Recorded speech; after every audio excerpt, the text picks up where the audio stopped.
More first responders die by suicide than are killed in the line of duty every year. Not from fire or gunshots or buildings falling down. Out of the myriad ways that we could die on the job, suicide outranks them all, combined. Now, I was a first responder for over 2 decades, but before that, I was an actor, and I was best known for a role that I played in a daytime soap opera.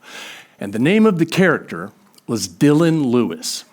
And the fans of that show were diehard, watch it every day, tape it if they couldn't type of fans. I mean, they literally thought of us as family. Anyway, my first job in the emergency medical profession was in ski patrol. And I was just getting off the ski lift when my radio came to life. Woman down on Silver Connection and Exhibition. Well, I had a straight shot to her. Englund responding from Silver Peak. I grabbed a toboggan outside the patrol shack, boogied down Exhibition, and before I even got there, I could hear her blood-curdling screams. Her leg was at an unnatural angle. It's a possible femur fracture. This is very serious, incredibly painful. Her eyes were closed. She was screaming at the top of her lungs, shaking her head back and forth. Ah! Ma'am, what is your name? Ah! Okay, I'm gonna need to cut right. Ah!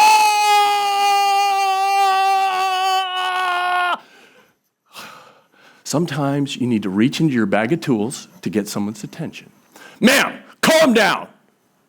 She instantly stopped crying. She looked me right in the face with these big saucer eyes and said, Dylan Lewis? I was like, I didn't know what to say. I'm like, yes, but, okay. Listen, let me check you out for other injuries, and then we'll splint your leg because it's severely broken, and then we'll talk about that when we get you down the hill, okay? Okay, Dylan. Another patroller had skied up and saw the whole exchange, and of course he told everyone, and I was known as Hollywood from that day on. But it wasn't a good thing. It inferred that I wasn't serious. I'd been an actor, so I was dismissed out of hand, which made it that much harder to prove myself. But I learned 2 things from that encounter. Keep my mouth shut and never show weakness. So that's what I did for the next 20 years. I don't know why, but I've always had a visceral need to help others or stand for those who can't stand for themselves. Since I was young, I've been moved and motivated by words like honor and integrity. And becoming a Los Angeles City firefighter paramedic was, to me, the highest achievement of my life. It was the best job in the world with some of the best people in the world, people willing to risk it all for the safety and protection of others. And that's where I wanted to be. We handled anything the city threw at us. Tragedies that most people might see once in their lifetime, we saw every day. Kids with gaping gunshot wounds, hangings, seizures, old ladies beaten to death, bodies torn apart, and we handled it all like a well-oiled machine. And all those images, the smells and sounds that never leave our minds, we don't talk about that because we're first responders. We're firefighters, cops, and paramedics. We're not affected by such trifles as feelings. We just throw them in our slop bucket and slam the lid. But imagine going on a call that just sort of hits you sideways. Just little girls run over by her school bus, say. She's still alive when you get there. Pale as a ghost. She's got this mixture of calm and acceptance in her eyes. And you kneel down next to her. Hi, sweetheart, what's your name? The other firefighters are smoothly and quickly treating her and setting up the ambulance for transport to the hospital. Sarah, she says, we're going to take good care of you, Sarah. And just as you say that, her eyes close for the last time, and her life escapes from her blue lips. And a silent scream builds inside you. No, not again.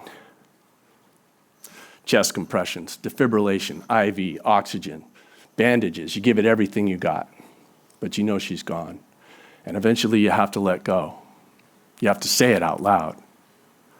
Time of death, 1452. Yeah, sometimes those things gnaw at you. They won't leave you alone. You can't get to sleep, and every time you do, you see her broken little body arcing with each defibrillation, and her eyes. You try to shove it down into that bucket, but you can barely get the lid closed before the next one comes, and the next one, and the next one. Well, I guess I just had too many next ones because I found myself burnt out, numb, and isolated. And I saw many others in the same state, ghosts, drifting by each other in the station with this 1,000-yard stare. They were dying inside, and they only saw one way out: suicide. I remember the first. She worked at a nearby station, and we'd see each other on an overhaul pile after a fire or a medical call or traffic collision. And we'd talked a little bit, and I knew that she was struggling. So was I. I hadn't heard from her in a while, and then she called me. I knew she was reaching out for help, but I didn't answer because I couldn't help her. I couldn't even help myself at the time. Later that night, I listened to her message, and her voice was small and timid. "Hey, Morgan, it's me. Just wanted to say hi. Give me a call if you get a chance." I never did.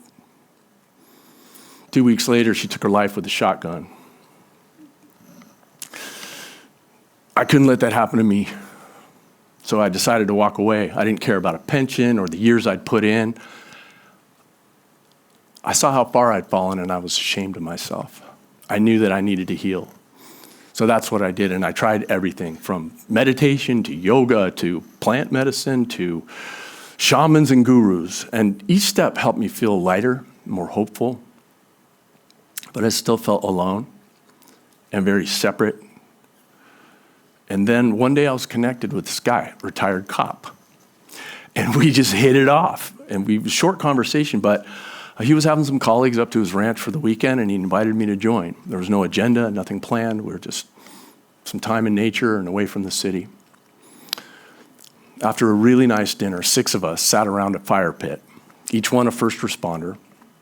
We'd all lost friends and coworkers, and we'd all had our own brush with suicide and clawed our way back into life. And the night was quiet. The stars were brilliant.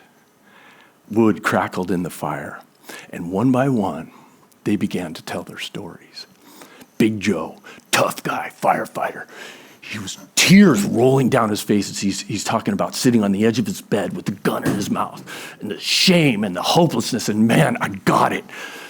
And then tiny little Julie, she's a retired cop. She's barely able to breathe as she's relating the horror of the mass shooting that ended her career. One after another, the armor came down. And it was like they reached into their chests, pulled their hearts out with both hands, and just shared the most devastating moments of their lives. And I just remember sitting there in awe of what I was witnessing. Over and over again in my life, I'd learned that to show emotion was weak. But this wasn't weakness. This was strength and courage like I'd never seen.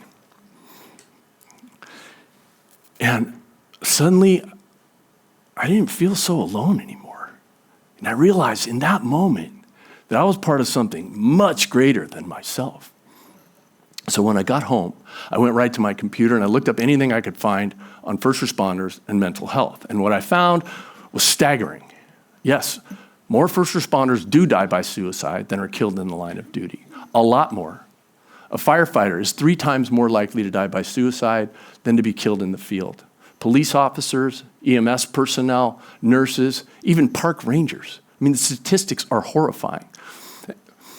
It's not only rampant, it's global. In fact, one of our speakers here tonight has dealt with this issue in their own family. She's a Canadian speaker, and it's happening here too. It's global, it's rampant, and nobody knows about it.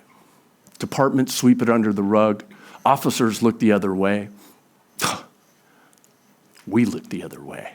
And what about the statistics we don't have? Like how many of us commit suicide after we leave the job or drink ourselves to death?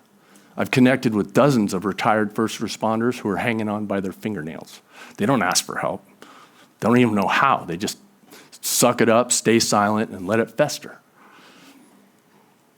In almost every interview that I've had, I've found that it was the silence, the suppression of emotion that caused them to isolate and spiral down.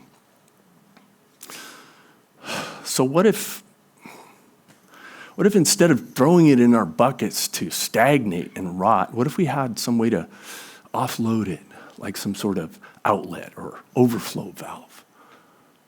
Like, what if there was someone that we could talk to who knew exactly what we'd seen and experienced? Someone who could conceive of the enormity of what we deal with on a daily basis.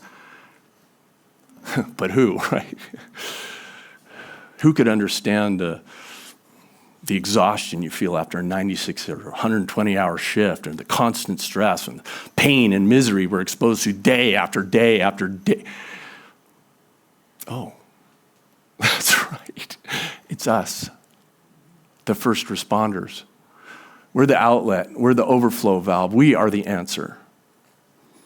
The reality is that we do have a tough job. We do need to compartmentalize. That little girl that I told you about, that was only one call out of 18 that shift. We also had a drowning, cardiac arrest, 2 seizures, overdose, car fire, 2 traffic collisions with major injuries. Yes, we need to compartmentalize. But as that bucket fills up, we need a way to drain it. And the way to do that is simply to talk about it. Because when we have honest conversations with each other, we both benefit. The speaker offloads their trauma by saying it out loud, being heard and understood by the listener. The listener sees similar experiences in their own, and they feel less alone. They also feel more emboldened to tell their story, which offloads their trauma. And the cycle continues and grows until we don't need courage to share our humanity with each other anymore. It's just the way it is. We do our jobs, we manage our buckets, and we make first responder suicide a thing of the past. Tell your crew that you're going to actively maintain your mental health. Show them the statistics. Invite a brother or sister to become an accountability partner for the sole purpose of offloading accumulated trauma. Start a group.